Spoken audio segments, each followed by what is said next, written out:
Good morning. Welcome to White Bear Unitarian Universalist Church, a community of youth, adults, and children sharing the values of courage, reverence, and compassion. I'm Jenna Borgmeyer. My pronouns are she, her, and I am a member of our board of directors. To share a request for today's meditation, please place it in the chat box or add it to our meditation bowl, which is in the Soulwork Center, before the opening hymn. Please gain consent before you put someone's full name in the bowl. As always, you're welcome to attend a small group conversation following the service, both on Zoom and in the Emerson alcove.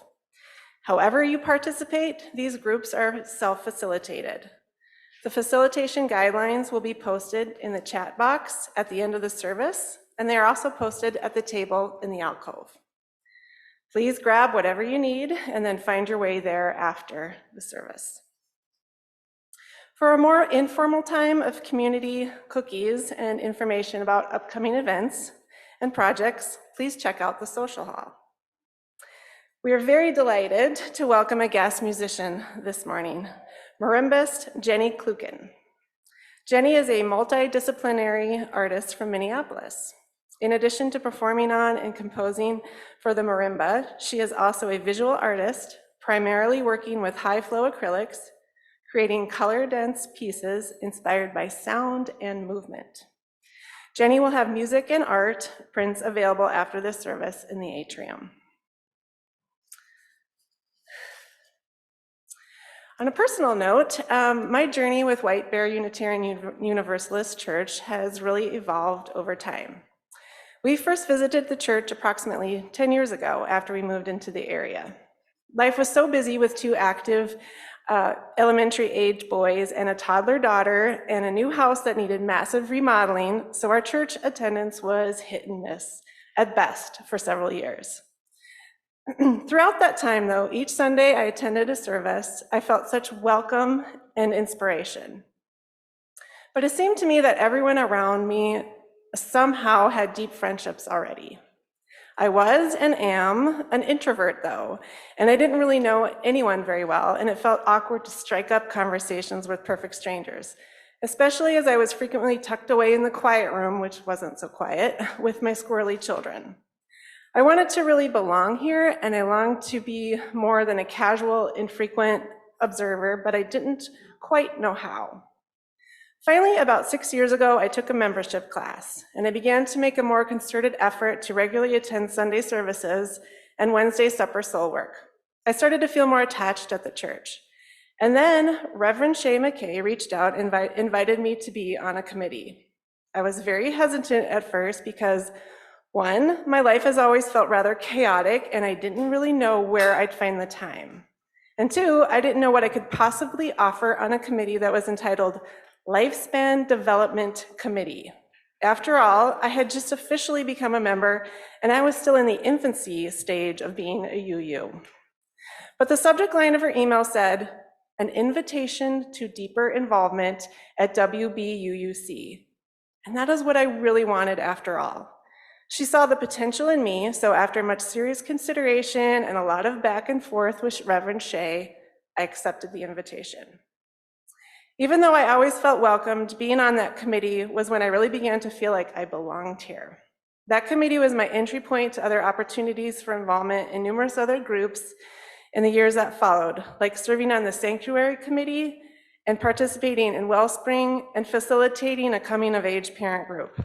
And now I am wrapping up my third year on the board. Thankfully, nothing has happened in the last 3 years. These experiences have tied me to the church and other members here in such powerful ways. I'm 100% certain that I've gotten much more out of these experiences than I've brought to the table, and that's okay. I have learned through my involvement that our church deeply values and absolutely needs our generous gifts of time just as much as it needs our financial support. So, for anyone out there who may be on the fence, hesitating to get involved, please consider it. There's so much opportunity to serve. Not only will you learn and grow in unimaginable ways, but our church truly needs you. So I have also had an evolution when it comes to supporting the church financially. Frankly, I'm a little embarrassed to admit it took me longer to pledge my financial support than it took me to be involved with my time, especially when I grew up in a Catholic family where my parents set the example of tithing 10% of their income no matter what. It took serving on the board and learning about the finances of the church and what is truly involved in creating and managing the budget in order for me to come to the realization that the responsibility of the church's financial well-being truly belongs to each one of us, including me. Respecting all of our individual financial situations, each of us is called to share in that responsibility in whatever way that we are able. No matter how large or small your donation may feel, please take the time this week to make a pledge. It truly makes a difference to ensure our church has the resources needed to continue to be here for all of us. And here is another reflection on our White Bear Unitarian Universalist community.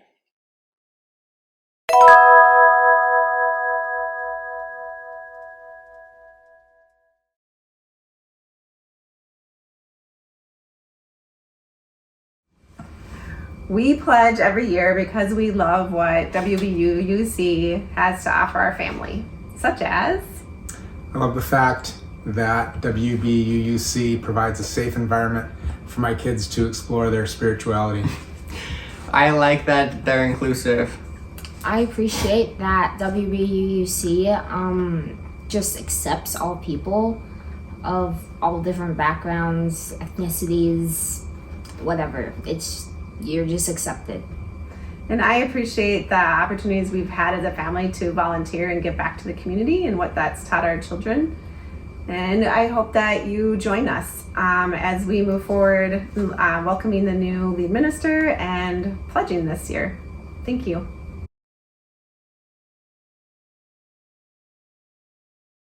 So as you notice, our annual pledge drive is underway.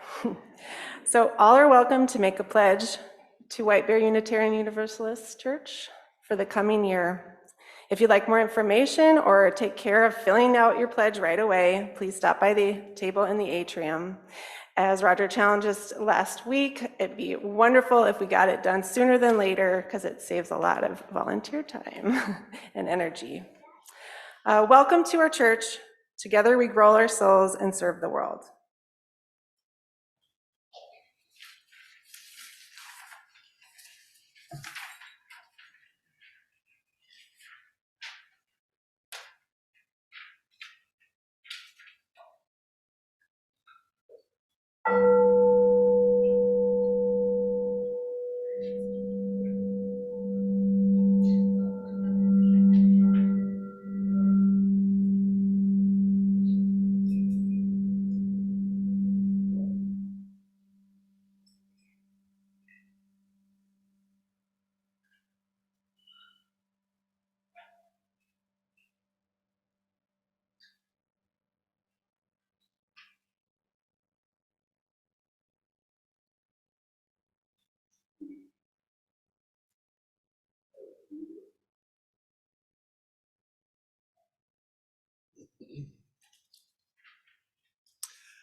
Come into this place which we make holy by our presence. Come in with all your vulnerabilities and strengths, fears and anxieties, loves and hopes, for here you need not hide, nor pretend, nor be anybody other than who you are and who you are called to be. Come into this place where we can touch and be touched, heal and be healed, forgive and be forgiven. Come into this place where the ordinary is sanctified, the human is celebrated, the compassionate is expected. Come into this place. Together, we make it a holy place. I'm Reverend Roger, and my pronouns are he, him.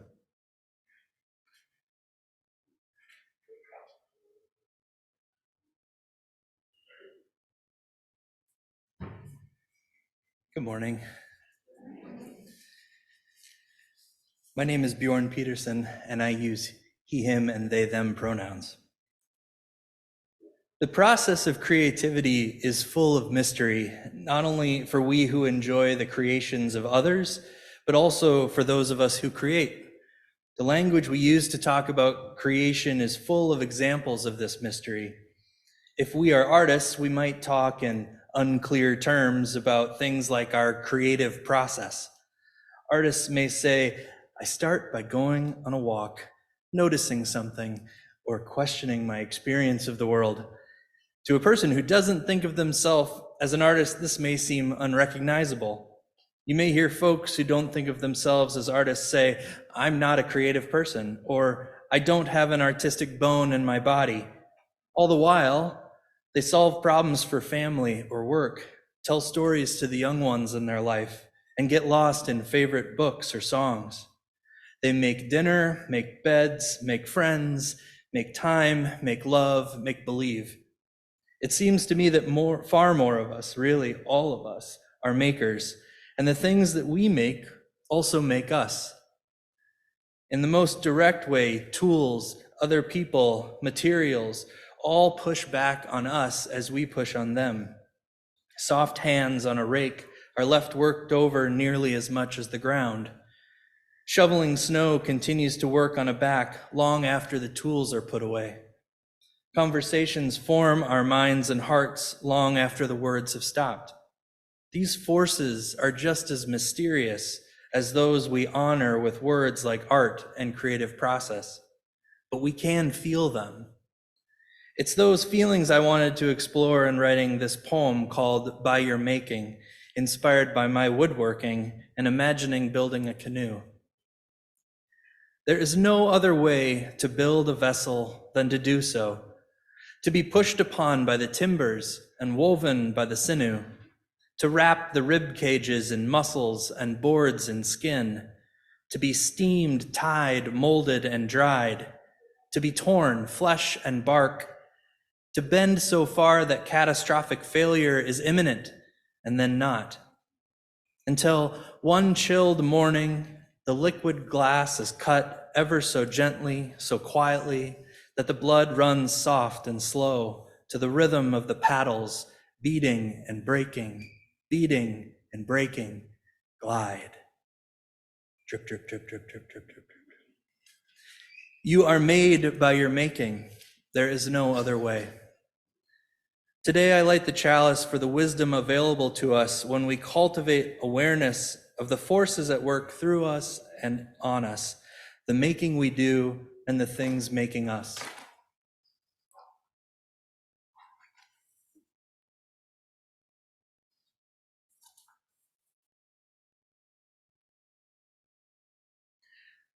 I now invite you to join me with the opening words. Love is the spirit of this church, and service is its law. This is our great covenant, to dwell together in peace, to seek the truth in love, and to help one another. We will now sing our hymn filled with loving kindness, which is in the Teal hymnal, number 1031. I invite you to rise in body or spirit.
My name is Amy and my pronouns are she, her. And this morning's story is called It's Not My Problem, and it's adapted from a Thai folk tale. The sun was setting on a warm summer evening in a glorious kingdom nestled deep within the mountains. The king and his advisor had just finished a very satisfying day of work indeed. And so they decided to treat themselves to a delicious plate of puffed rice and honey as they sat on the balcony to watch the sunset over the village. The sidewalk beneath them was very busy, full of bustling villagers on their way back to their homes from the markets. But the king was only interested in reviewing the business of the day, mostly boasting about this success or that.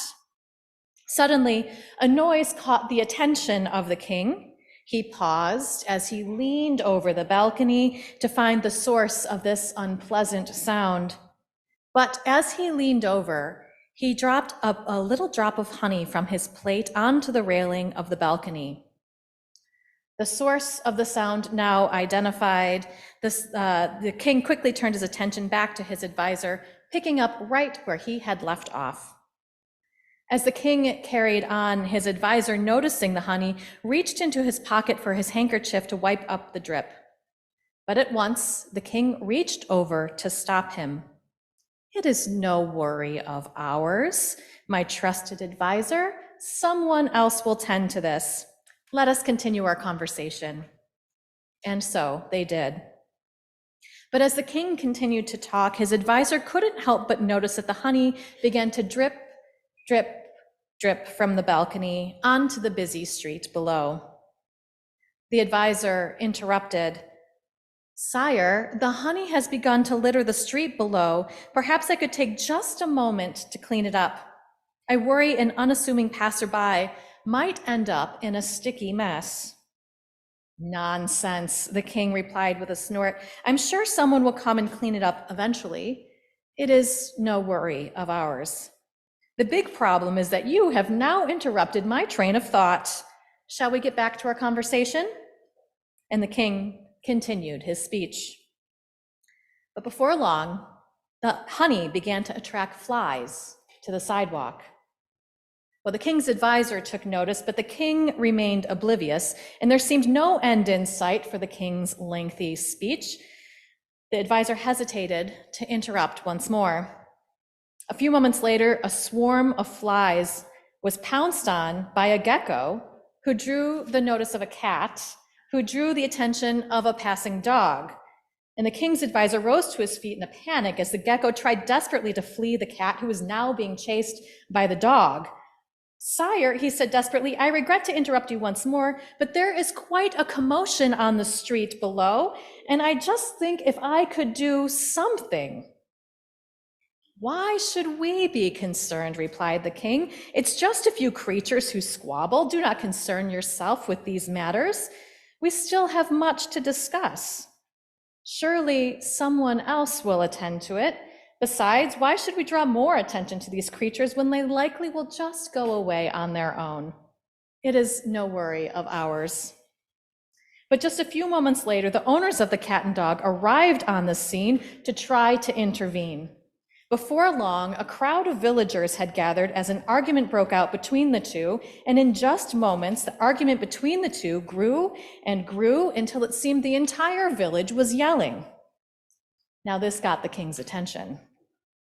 "Your Majesty," said the advisor softly, "shouldn't we do something?" The king held up his hand. "We mustn't meddle in the affairs of the villagers. It isn't of our concern. Besides, we have plenty of rice and honey left to eat, and look at this glorious sunset. If we were to busy ourselves with their problems, we surely would miss out on the sweetness of our own evening. Let us continue to talk in a quieter location inside."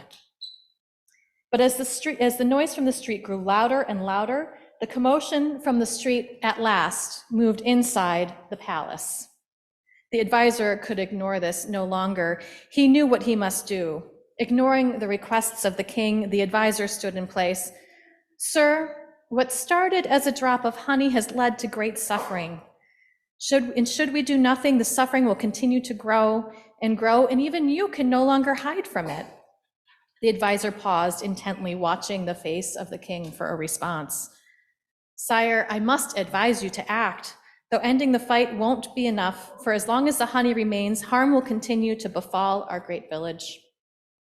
The king considered the words of his advisor, and at once he knew them to be true. For what could have been remedied right at the start will now take years of great care, and even still, the kingdom would never be the same. We're going to sing our children, youth, and their facilitators on their way to their circles. We'll sing number 1057 in the teal hymnal, Go Lift It Up. Please rise in body or spirit.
I invite you, around 60, 65 people in this sanctuary and another 40 plus households online, to join in a time of meditation.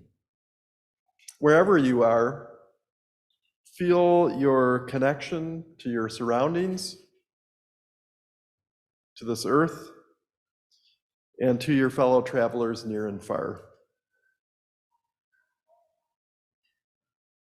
This morning, as always, we hold in our hearts, especially those among us and beyond us, maybe including us, who are struggling. We hold those struggling with mental and physical illness, with addiction, with war, with oppression, with poverty, and so many challenges that come in different forms. May all who are struggling find a path to healing and wholeness. May all who are struggling feel as if they are not alone.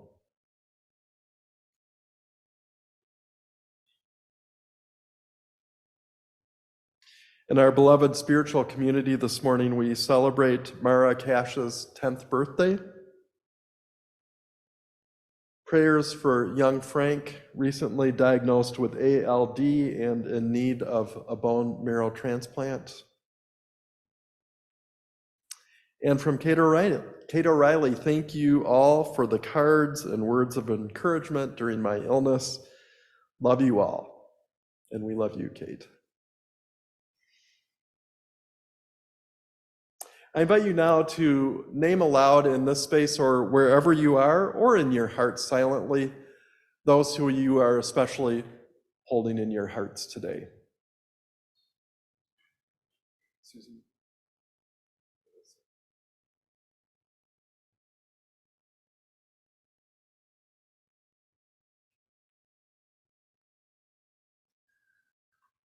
Amen.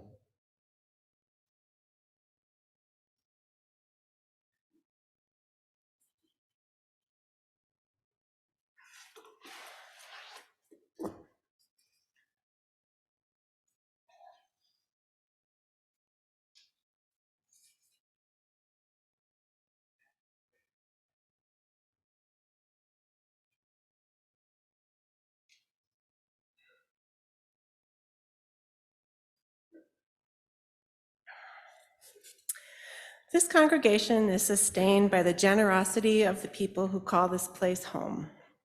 By giving to this morning's offering, you are giving life to the programs and services that help form and grow this community. In addition to putting a contribution in a collection basket in a moment, You can also donate in the following ways.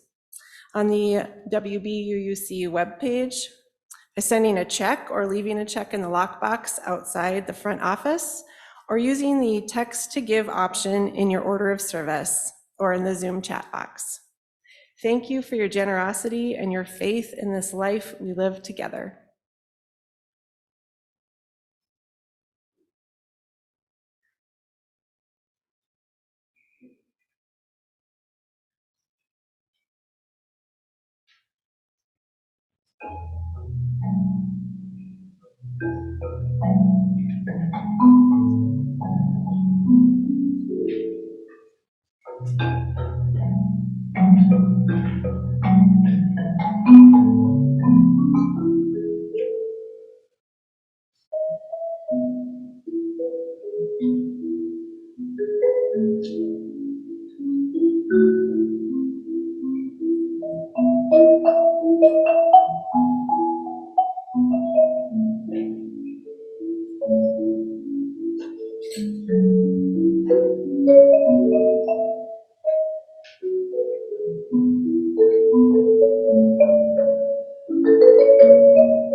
This morning's reading is a poem by Mary Oliver titled The Journey.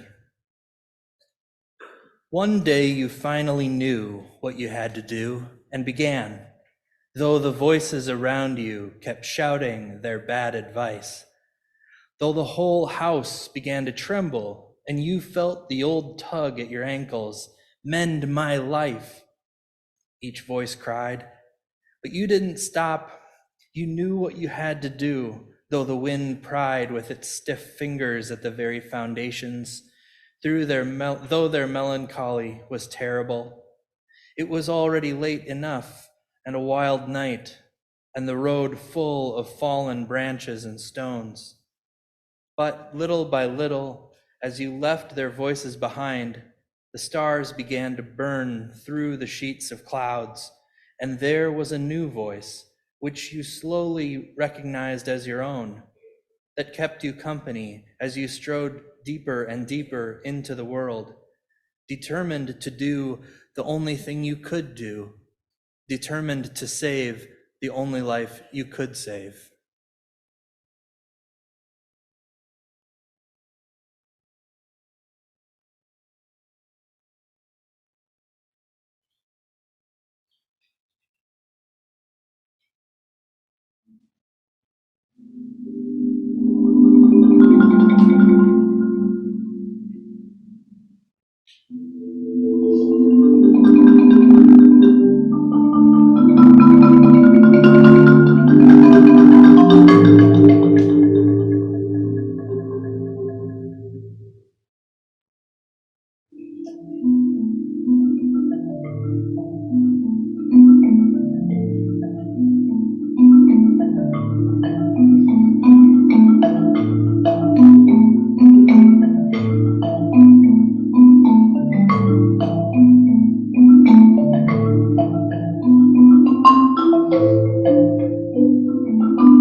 I love how in the chalice lighting, Bjorn framed the process of becoming ourselves as a creative enterprise, like painting a picture or writing a poem or shoveling your driveway. When we talk about growing our souls here, we state that's part of the mission of this church, this is what we're talking about, this creative undertaking of becoming ourselves. Bjorn also lifts up that doing the work of becoming ourselves, the act of doing itself further shapes who we become. You are made by your making. Every creative enterprise, the enterprise itself, impacts the final result, in this case, us. So many things can help in this creative process of making ourselves into becoming the people we truly are and we're truly called to be. Family and friends who are supportive, therapy, a loving community like this church. For some people, if it makes sense to them, a higher power. There's other things. But underneath it all, there is a bottom line truth that in this work of becoming ourselves, ultimately, each one of us is the one who has to do the work. I think this is what Mary Oliver was getting at the end of the journey when she writes that about being determined to save the only life we can save. So I can help you, but I can't do the work for you of figuring out who you are. You can help me do that work, but you can't do it for me. A therapist can help any of us do that work, but can't do it for us. A minister maybe can help, but can't do it for us. And it's also important to acknowledge that in this world, there are many things that work against this creative process of becoming our true selves. In Mary Oliver's poem, those voices that are tugging the protagonist back are such a detriment to this creative process of the protagonist becoming her true self. And there can be a lot of such voices pulling us back, sometimes for us, even family members. And it makes the journey harder, but Mary Oliver's poem ends with an affirmation that each one of us somehow still has within the power to become ourselves. So the mythologist Joseph Campbell talks a lot about the spiritual life being the living of your particular life, embracing the unique challenges and circumstances of your life and becoming the most whole, centered, self-realized person you can possibly be. Everybody, Campbell said, is on their own unique hero's spiritual journey. The content of Luke Skywalker's hero's journey, to me, epitomized when he's stuck in that trash compactor that is slowly coming together to crush what's in it. That's the epitome of his journey, I think. That's a different journey from, let's say, my brother-in-law's father, raised in poverty in war-torn Italy, fled to the United States after the end of World War II, and his first job was going into the blast furnaces, steel blast furnaces in Pittsburgh, cleaning up after hours in that hellish heat. Whatever our life is, living our life is the spiritual journey. So I want to zero in this morning on a central process, a central aspect of this creative process of becoming ourselves. The psychological term is self-differentiation. And so I found a great definition of that from Paul Roy Taylor. Bear with me a sec. We're in the psychological world, academic world. Self-differentiation is a psychological state of being in which someone is able to maintain their sense of self, identity, thoughts, and emotions when emotionally or physically close to another person. So the way I think about that in my own non-psychologist way is that it's an understanding of where I end and another person starts. When we fail to maintain a sense of identity, self, thoughts, emotions in relationships with other people, this often gets manifested in two seemingly opposite ways: enmeshment with another person or cutting off another person. And family systems theory says that these are actually two sides of the same coin, the same response when we're not self-differentiated. So all of this to me suggests that this self-differentiation is a central human task, and it's never an easy task. Mary Oliver lifts this up in the journey. For some of us, it's really hard because of all these forces trying to keep us enmeshed. A spiritual community can be a powerful, positive venue for doing this work of self-differentiation, and it can be a horrible venue for doing this work. It can be a place where voices pull us forward to becoming who we are and who we are called to be, and it can be a place that pulls us back into enmeshment.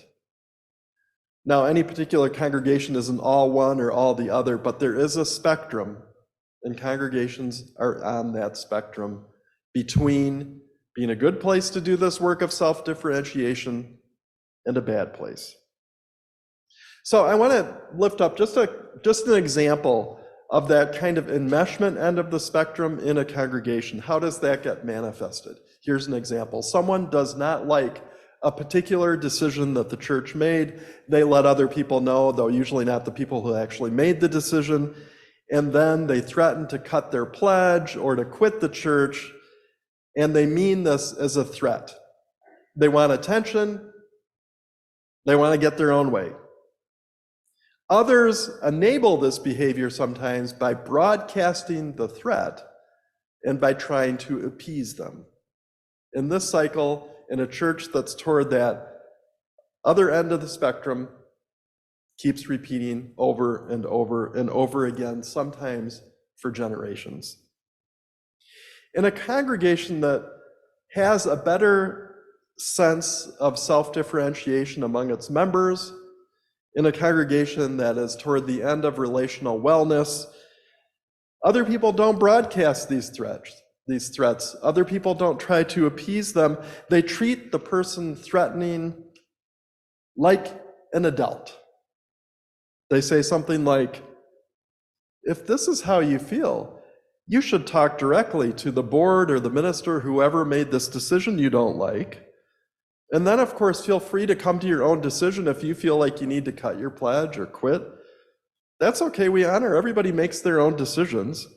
But threatening a pledge cut or threatening resignation, it's just not going to impact what's going on here. It's not the way to proceed. So when a congregation is chronically situated toward what I would call the bad end of the spectrum, yes, I am being judgmental.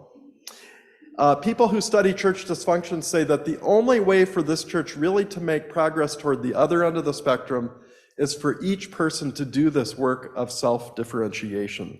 In other words, dysfunctional churches become more functional one person at a time. Well, all this makes me think about a rough patch in the congregation I served in Appleton for 25 years. And this was about 6 to 8 years into my ministry. There was a huge knockdown, drag-out conflict. The congregation had in many ways embodied that bad end of the spectrum of wellness, and it did not ever put in systems to help when things got rocky. Well, it survived the conflict. And in the aftermath, the congregation developed programs to help individuals do the self-differentiation work. It adopted a relational covenant. It instituted a relational team. And over several years, the congregation shifted slowly from the bad end of the spectrum toward the good end. And one of the ways I realized eventually that we'd gotten somewhere is that for the last 15 years of my ministry there, I can't think of one person who threatened to withdraw their pledge or cut their pledge or quit because something happened that they didn't like. Now, some people did cut their pledge for lots of different reasons. I can think of one person who quit because she really didn't like a decision I made about joys and concerns. And in all these cases, though, the people owned their decision. They welcomed open conversation about what they were thinking and deciding, and they never, ever conveyed a sense of threat. Okay, so I've had 20 months to dive into the system here at this church, and I can report happily that I think this congregation is toward that well end of the spectrum. And what a great thing. The sermon today is not boy, I'm getting near the end and they are so screwed up, I'm going to try one last time. It's good for you. This is good. And keep paying attention to this. Keep being intentional about how you are in relationship with one another in this church. Congregations are super fragile. And so it takes ongoing attention and intention to maintain wellness in a congregation, wellness in your relationships. And if you go the other way, if you start to slide back, it's really hard to institute systems and processes and ways of navigating those challenges. So this is why it made sense to me in this interim time to help this congregation adopt a relational covenant. And that happened at last June's annual meeting. And having and using that covenant will help this community stay on that good end of the relational spectrum. So I encourage all of you to periodically look at the covenant here. If you haven't seen it or haven't seen it for a while, there's a link on our website, and we'll put a link in the e-news this week. Spend a moment to remember it, to remind yourself of it. And then to make sure that this covenant remains alive and remains helpful, one of the last things I want to do during my interim time here is to help a group of people start a relational team that's attentive to this stuff. I think that's going to be a wonderful thing. This team can proactively, through education, help everybody remember and practice and be as good as we possibly can at those relationships.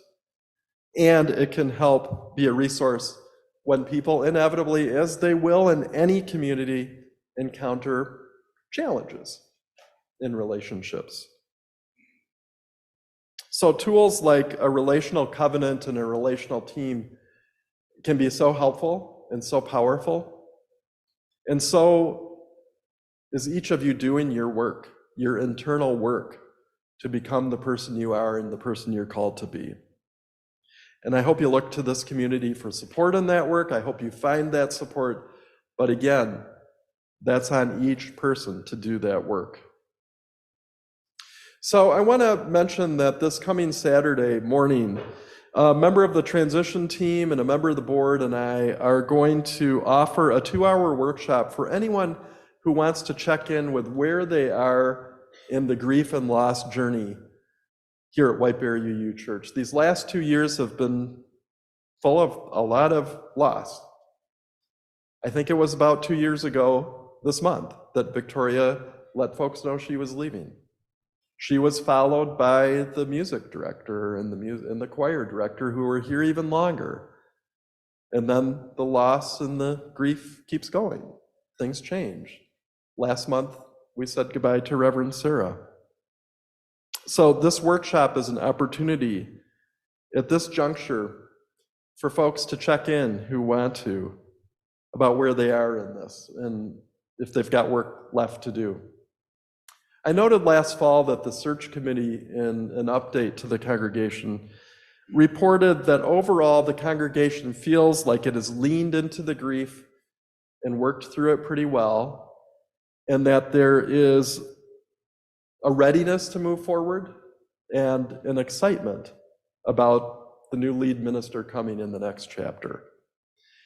And I feel like that is an accurate portrayal. And I know that grief is always, always, always individual. Not everybody feels ready to move forward. Not everybody feels excited about the next chapter, and that's okay.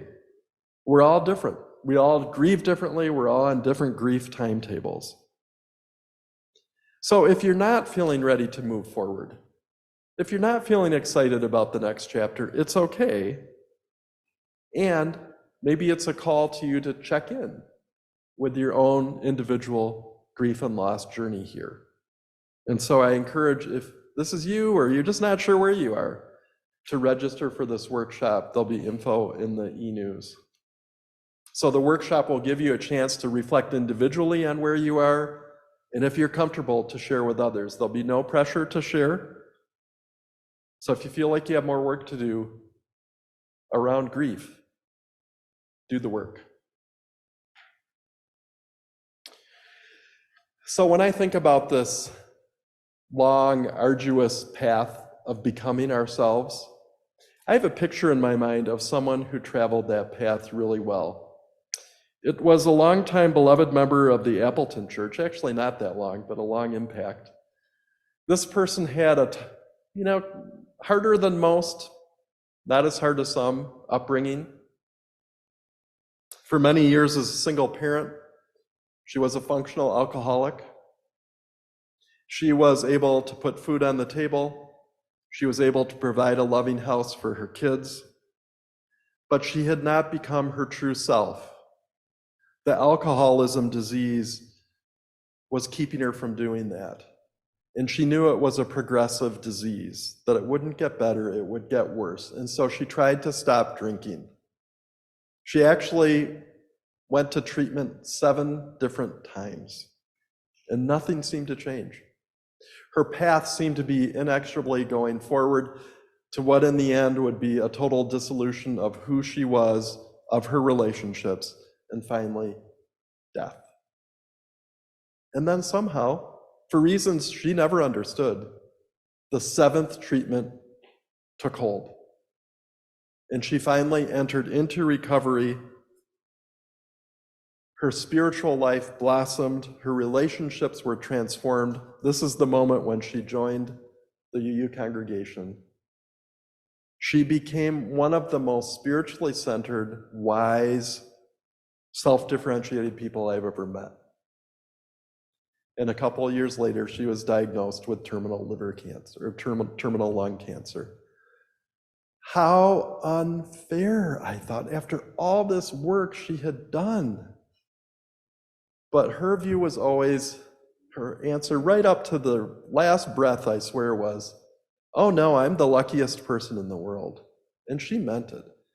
You see, she had never expected to have any minute, let alone a couple of years of recovery. For her, that was just an unanticipated, amazing blessing. And so she had an attitude of rejoicing rather than lamenting her fate. So for me, this is the picture of someone who had a really hard path, but actually did the work. May we all, in our own way, find the courage and the strength and the support to travel whatever arduous path we are on to becoming our true selves. May we take that journey. May it be so. Our closing hymn today is number 123 in the large gray hymnal, Spirit of Life. I invite you to rise in body or in spirit and sing it out.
Bjorn sent me another poem this week, this one inspired by Mary Oliver's poem, The Journey, and so I'm going to close with a little snippet from that poem. Have you heard yet your voice, the one the birds listen for? Have you felt the soft warmth that comes from your core? We turn our faces to your brilliance. May you go in peace.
you.